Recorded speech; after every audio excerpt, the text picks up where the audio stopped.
Hi everyone, welcome to our channel. ఈరోజు మనతో పాటు సీనియర్ జర్నలిస్ట్ దాము బాలాజీ గారు ఉన్నారు. ఆయనతో మాట్లాడతాం. నమస్తే సార్. జనసేన పార్టీ నుంచి ఒక్కొక్క బయటకు వస్తున్నారని విన్నాం. అది ఎంతవరకు నుంచి ఎంతవరకు అబద్ధం, కారణం ఏమై ఉంటుంది? జనసేన పార్టీ నుంచి చాలా మంది అయితే బయటకు వస్తున్నారు. లేటెస్ట్గా పోతెన మహేష్ విజయవాడ వెస్ట్ సీటు కోసం ఆయన ఎప్పటి నుంచో ట్రై చేస్తున్నాడు. లాస్ట్ 2019లో కూడా ఆయన అక్కడ నుంచి పోటీ చేస్తారు. సో ఆయన ఎప్పటి నుంచి అడుగుతున్నారు, బట్ దాన్ని బీజేపీకి ఇచ్చి సుజనా చౌదరికి ఇచ్చారు. సో ఆయన బయటకు వచ్చేసాడు. బయటకు వచ్చి మీడియాతో కూడా మాట్లాడారు. పవన్ కళ్యాణ్ మీద చాలా తీవ్రమైన ఆరోపణలు కూడా ఆయన చేశారు.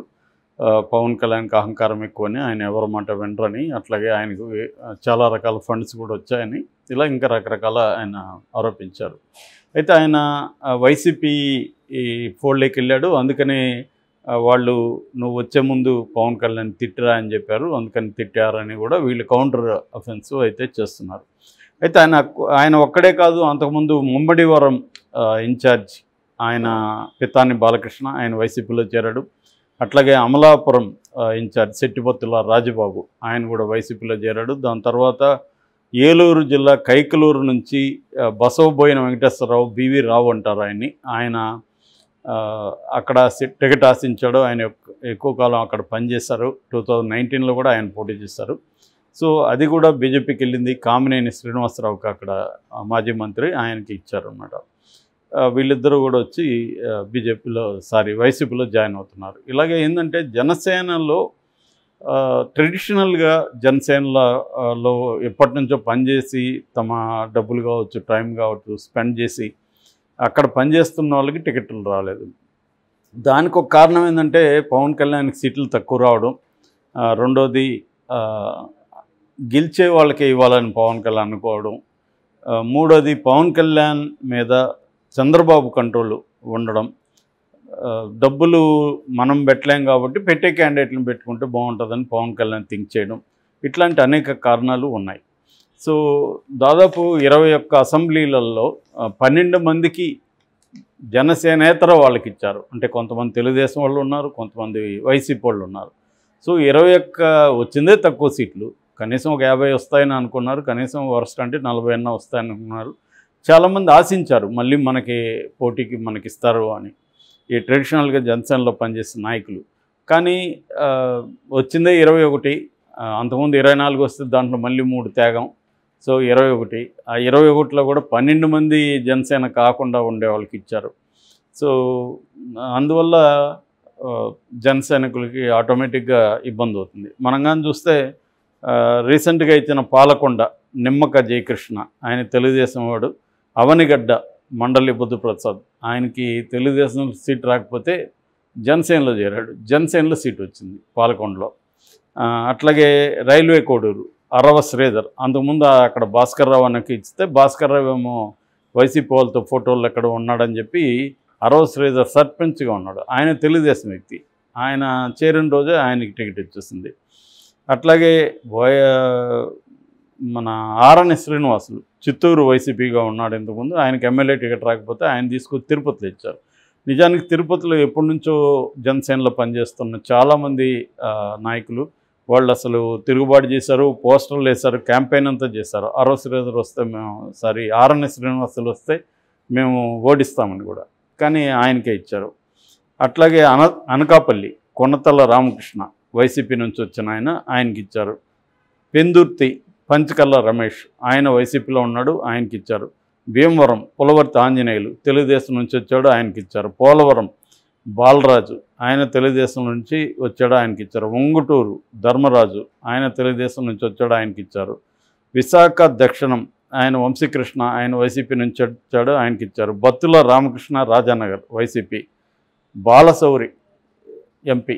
సో 2 ఎంపీల్లో 1 వైసీపీ, 21 అసెంబ్లీలో 12 జనసేన ఏతర వాళ్ళకి ఇచ్చారు, అంటే తెలుగుదేశం వాళ్ళకి, వైసీపీ వాళ్ళకి. అందువల్ల సహజంగానే జనసేనలో ఆల్రెడీ సీట్లు అయితే ఎక్కువ తీసుకున్నారు. ఈ 12 పోతే ఇంక 9, ఈ 9 కోసం పొత్తులు అవసరమా?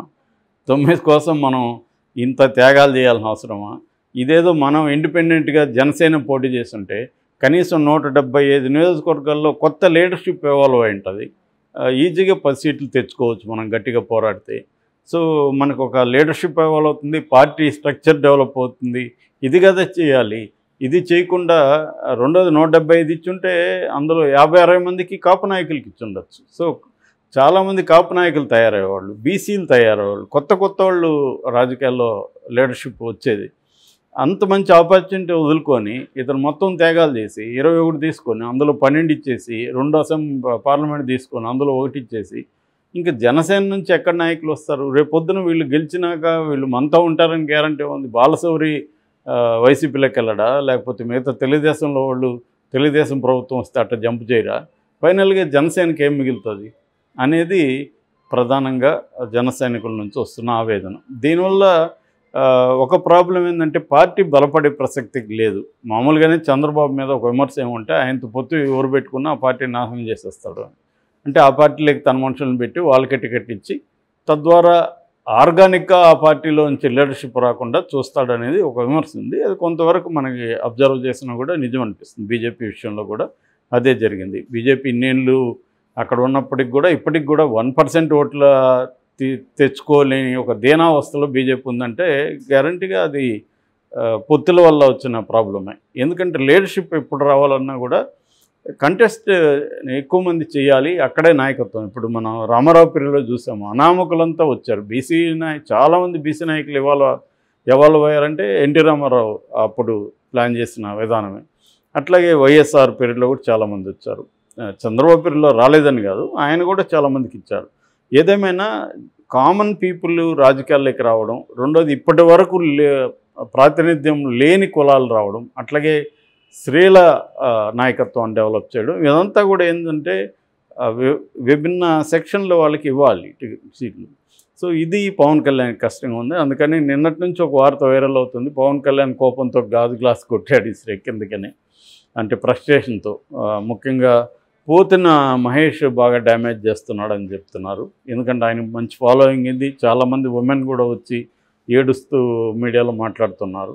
సో దీనివల్ల ఇంకొక ప్రాబ్లం ఏంటంటే ఓట్ ట్రాన్స్ఫర్ అనేది ప్రధానంగా తెలుగుదేశం జనసేన ఎందుకు పొత్తు పెట్టుకుందంటే జనసేనకు ఒక 6-7% ఓట్లు ఉన్నాయి. ముఖ్యంగా కొన్ని జిల్లాలలో, ముఖ్యంగా తూర్పు ఉభయ గోదావరి అంటారు కదా, తూర్పు పశ్చిమ గోదావరి జిల్లాలలో వాళ్ళకి ఒక 20% వరకు ఓట్ల శాతం ఉంది. సో అది మనకి వస్తే ఈజీగా విన్ అవ్వచ్చు అనేది చంద్రబాబు. కానీ ఆ ఓటు ట్రాన్స్ఫర్ అంటారు, అది జరగాలంటే పార్టీల మధ్య కెమిస్ట్రీ ఉండాలి. అది లేదు, ఎందుకంటే అసంతృప్తి ఉంది అందరికీ జనసేనలో. అందువల్ల కూటమి విజయావకాశాలను కూడా ఇది ఎఫెక్ట్ చేసే పరిస్థితి ఉందనేది ఈ ఫ్యాక్టర్ చెబుతున్నారు.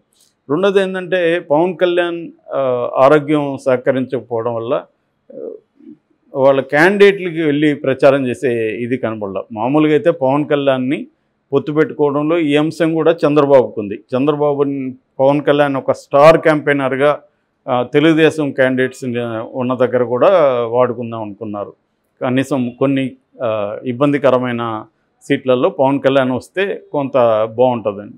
కానీ ఇప్పుడు అది కూడా జరిగే ప్రసక్తి లేదు. ఆ 21 నియోజకవర్గాల్లోనే పవన్ కళ్యాణ్ వెళ్తాడా లేదని వాళ్ళే టెన్షన్ పడుతున్నారు, జనసేన వాళ్ళే.